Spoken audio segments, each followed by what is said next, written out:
dengan 2 orang, yaitu Saudari Sefira dan juga Saudari Jahwa.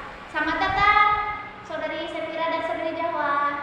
Terima kasih, senang bisa berbagi tentang perjalanan Undang-Undang Dasar 1945, periode yang sangat penting dalam sejarah Indonesia.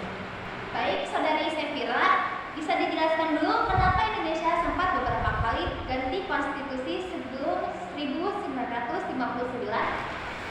Tentu, awalnya KKUUD 1945 saat proklamasi 1945. Kemudian Konstitusi RIS tahun 1949 dan UUD sementara 1950. Sistem parlementer ini ternyata tidak stabil karena sering terjadi pergantian kabinet dan konstituante juga membuat UUD baru.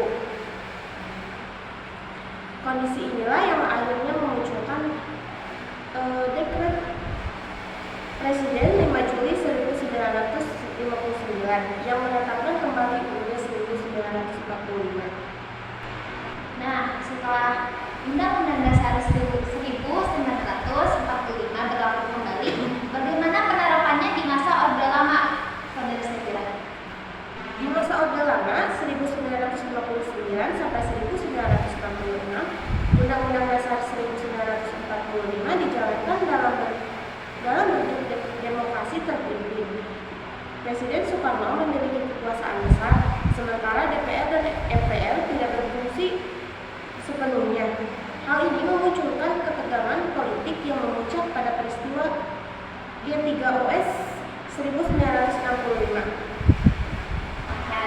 Jadi sistem demokrasi waktu itu memang belum berjalan seimbang ya, Saudari Sefira?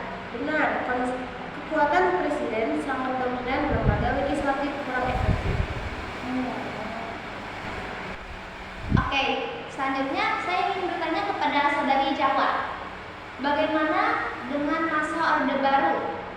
Lalu setelah Soeharto nanti, Undang-Undang Dasar 1945 telah berlaku, tapi kekuasaan presiden masih besar, fokusnya lebih ke stabilitas politik dan pembangunan ekonomi. Selama lebih dari 30 tahun, Undang-Undang Dasar dianggap sakral, tapi demokrasi masih terbatas. Kondisi ini akhirnya memuncak pada krisis politik dan ekonomi 1998 yang memaksa Soeharto mundur dan membuka jalan reformasi. Wah, ternyata menarik sekali ya. Jadi Undang-Undang Dasar 1945 itu bukan sekedar teks hukum ya Saudari Jahwa, tapi juga pedoman moral dan politik bangsa ya. Tepat sekali. Pelaksanaannya sangat bergantung pada kepemimpinan dan kesadaran rakyat.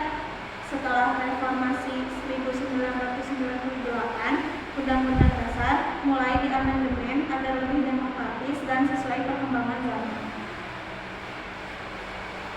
Ternyata seseru itu ya belajar sejarah. Baik, terima kasih kepada Saudari Sefira dan juga Saudari Jahwa atas penjelasannya. Itu dia pembahasan tentang Undang-Undang Dasar 1945 periode 1959 sampai 1998. Semoga membuat kita lebih memahami sejarah, konstitusi Indonesia dan pentingnya menegakkan prinsip demokrasi. Sampai jumpa di episode selanjutnya. Salam sejahtera, salam Indonesia.